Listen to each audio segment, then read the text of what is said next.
Hey everybody. So today I'm like a kid in a toy store, I guess. So I did start to open it. I remember I probably wanted to do that, but I finally did get my new piece of equipment for the Can-Am Air Force, and pretty excited. I am unboxing. Like I said, I just cut the box open, and there it is. It is the DJI RC Pro for use with my Air 2S Flymore kit. And go ahead and get this out of the box. Wow, it is really a nice, as far as weight, I'm big on build quality. Now, to explain, with the DJI Mini, or the DJI Minis, the Air 2S, the Air 2s, the Mavic 3, I believe the higher end DJIs. I'm not sure about the minis, but I've got to read up more on it. But I know that this professional remote can run several DJI products. I have been told they run all DJI products. The only one that I have my doubts about would be the Phantom 4, which is sort of on my list, but it's a pricey guy. And that's the one where the gimbal dangles from the craft. But I kind of want the 6-way craft, or the 6-prop craft, where the landing gear pulls out of the way, because it's got an incredible 360-degree gimbal that gives it the advantage to actually have a fourth dimension to the gimbaling features, because it rotates completely. I digress, but this will be running my new DJI new DJI Air 2S. The Mavic Air 2S is the model that I have. And here's why. And so the first night it was home, I am playing around with it. I've got standard Androids here of various assortments. I do have an old S6 here, and started messing around with it and working with it, and lo and behold, they stopped working with 32-bit software, and the APKs were non-downloadable on the Google Play Store. So I went out to a Chinese source to get all this, and that APK only works on a 64-bit operating system with the phones. So while I had a Droid that is 64-bit, it didn't have the operating system. I would have had to reflash, and I really didn't want to lose any pictures that I have on that phone. It's an old phone that I've taken 4 years worth of photographs and movies on that I really want to get up on the site before I destroy. And it's just not there. I've done a lot of photo journaling over the last 5 years, but I'm now getting the chance to finally catch up to it all. A great amount of it is on that S6. So anyway, to avoid that, your choice is go with anything above an iPhone 6, iPhone 7 generation iPhones to run the DJIs.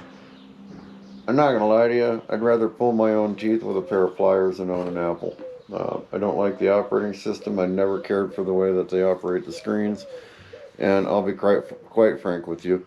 The way Apple Industries has abandoned this country and has all of its products assembled in a foreign nation and what's potentially an enemy state, with unknown or untold features in it that we can't determine or see, and there are extra chips in there that the Chinese don't explain, I don't participate in that. In fact, I limit myself from cell phones in general. So this is basically, and I realize, cell phone technology to do the transmissions for what we need in the RC world, but at least I'm not owning one of Steve Jobs' corrupt little pieces of equipment that all you fools are paying far too much money for. A phone in the thousands, that's insane. Anyway, enough of my rant. I'm getting into the packaging on this. This costs about $1,300. I've seen it at assorted prices anywhere from $1,300 to $1,800 online. Right now, the place that I bought it had it, but when they shipped it, they weren't aware of a price increase. We worked it out, but I'm financed also, so I have urgency to get this paid off. I don't like paying interest, but I found an organization that's willing to work with me on that. So here it is. I just removed the safety sealing. And wow, that is I don't know if you guys can see that, but that is impressive. I'm not going to power it up or really take a lot of detail with it, but this is what comes in the package. You get the remote itself. We'll get to that in just a second. You get the instruction manual. You get the Type-C cord, very important. And you get some sweetener for your tea. No, please don't do that.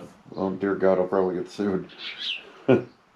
Anyway, now I have to go into this and actually download the app and do everything that I need to do. But everything is here now. Let's get this open. I'm kind of excited. I know I'm a little distracted. It's like being a child on Christmas. I swear we never grow up, do we? But DJI really does a fine job of packaging too. I'll let you know that. You get one of their products, it is sealed. There it is. You don't want to cut it open. I might have to send it back. I am finance, so I'll keep the packaging. You know, bad luck and wars. So who knows? But wow, yeah, this is markedly different. That's something else. And honestly, that's the size of screen I can see. That's supposed to be phenomenally brighter. It has brightness controls, all that, because I don't have bad eyes, but you know, using my cell phone in the sun, especially my cheap one, my Moto E, it's horrible. And I had a really hard time with the craft trying to operate those with the cheap craft. But this mounts it dedicated in the system. You got all the charge systems. I got transfer points. I have HDMI. Don't ask me what that's for, but I'm told you can patch this out to a monitor as you operate it. So what the camera is seeing on the craft as you fly it, it can go to a full screen monitor. And it has an adapter for that.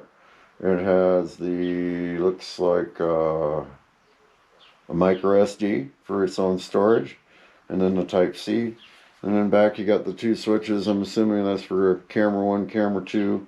And these may be extra functions, you never know. I gotta read more up on it. Then we have the actual antennas and the video, the snapshot, and then of course the speed adjustments and the trims. And then we've got some extra functionality buttons here, they said, somewhere. Oh, that's those C buttons in the back, or the function buttons. And when that's fully protracted. But again, I don't have to take the time to throw a cell phone on, get it adjusted, set it to where it's on wireless, None of it. So it's, like I said, it's about $1,300. I know it's a lot of money, but you know how much an iPhone costs these days? Myself, I'd rather not have the iPhone junk. I do not want iPhones. I do not want the 13. I'm not happy about 5G. Yes, I'm an old-fashioned technologist and weird and so on and so forth. But I just got a bad feeling we're launching the world's strongest radio in an environment where people just don't know what the heck they're talking about. Quite frankly, I'll wait 5 to 6 years for people to grow extra limbs and such before I ever use a 5G device. So, but that's my new toy. I'm very excited. Like I said, I can't wait to get inside and get it charged up and get to play with it. And I'm going to fly inside and do some things around the house with it. But nothing that I can publish here. And that's the most you'll see from me with my DJI, other than maybe firing it up and spinning it off here in the shop. But I don't plan on doing much with this. I'm working on the Part 107 certifications. I was even out today and noticed there's another gentleman that's doing Can-Am type stuff, and he's got a Mini. His boy was out flying, and he just threw the pics up there. Dangerous. Don't do that. You really need to make sure that, even if I know he's on a Mini, and I know that's weight classifications and all that, but it's that part about, will you ever make money on it? And you never know or can control. Something could go viral overnight. Somebody might say that is the fanciest farmhouse I have ever seen, and republished it 1.5 million times and bring along 1,000 subscribers along the way. You might have a check in your account, and you got to explain that to the FAA, and that fine's about $100,000. Not something I'd recommend.